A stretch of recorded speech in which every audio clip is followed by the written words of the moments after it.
Especially since we know that there's some particular, businesses that have to still go and source their forex from alternative sources. Yes. And so we'll continue to probably see the pressure, not just on the dollar, but even on the pound and the euro, because a lot of customers have been complaining about that, just wanting to access very little sum, and then you're having to pay twice the price. Let me tell you, usually do. One of the fears is that if you allow the currency to adjust, you will import inflation. It will lead to serious problems on the poor.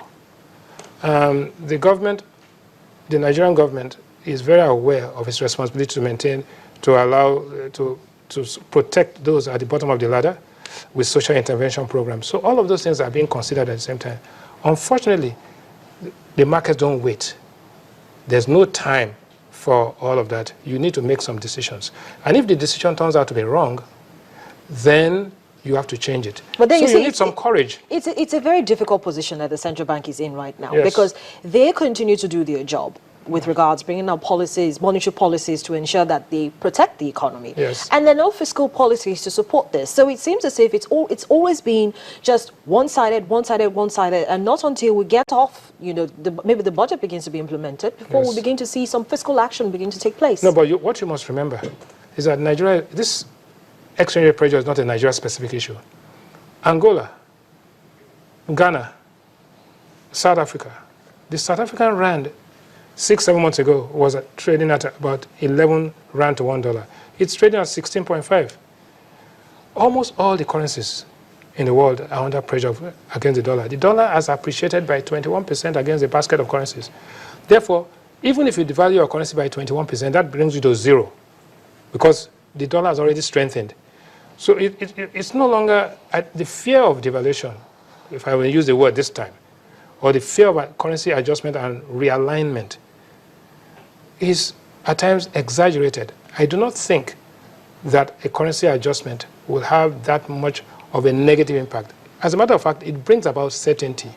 It brings about credibility and consistency. And if I now know that the parallel market is 300 or 280, then I will then adjust my prices and live within that parameter.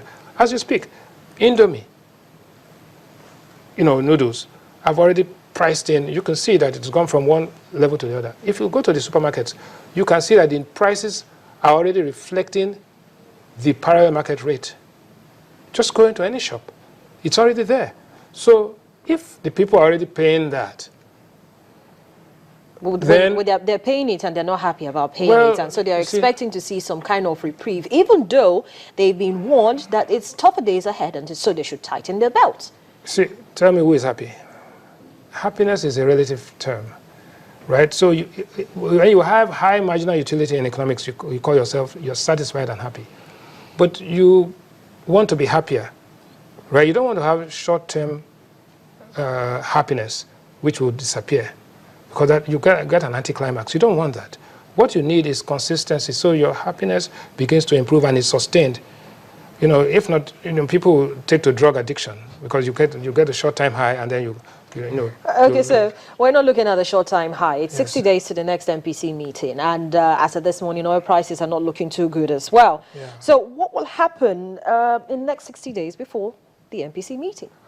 Good question. The crystal ball tells me that oil prices will begin to go lower, but begin to increase again, right?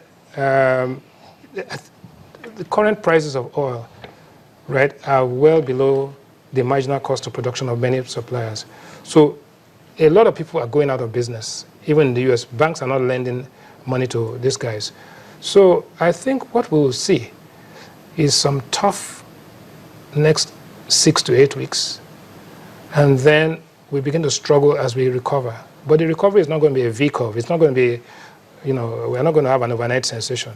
We're going to have to work our way out of this as a country and as people. And everybody in Nigeria, every individual, every government, state government, federal government, has to decide what it will give up. You cannot live the same way you were living when the price of oil was 70, when it was 90, when the price of oil has now come down to 30.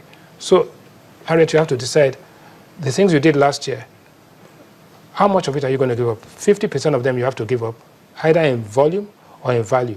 I have to do the same. I have to decide if I was eating cheese, I got to eat something else. If I was eating butter, I have to eat margarine. If I was eating rice, I have to eat cassava or something. So basically, as long as my calorific intake does not suffer too much and I can survive, that's what it is. What sacrifice are we willing to make as people, as individuals, and as a nation? We can't just blame it on the central bank. Is made up of Nigerians, and they too are feeling the pain, okay?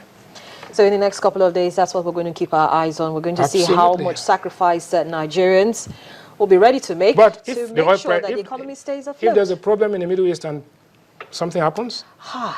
There you have another one thrown into the works. And so you've got to have to start balancing so many things and wondering which one. And the price of oil goes up. Oh, my. Then we are back. Well, Mr. Ariwani, we'll be back to have this conversation again, definitely if oil prices tip off the balance. But thank you so much for coming on the program this morning and sharing your perspectives with us. Mr. Bismarck Rwani is the CEO, Managing Director of Financial Derivatives Company, giving us his thoughts there on some of the decisions reached by the Monetary Policy Committee at the end of its two-day meeting. Of course, it was status quo. All rates were maintained. And in the days ahead, it seems as if Nigerians will have to do a lot with regards to tightening their belt and ensuring that we stay afloat. But we're also going to be turning our attention to another very interesting development in the oil and gas sector. Of course, some companies have begun to talk about what their earnings will look like for the fourth quarter of the year. Business News editor Bosun Omofaye joins me after now to talk about it. Stay with us.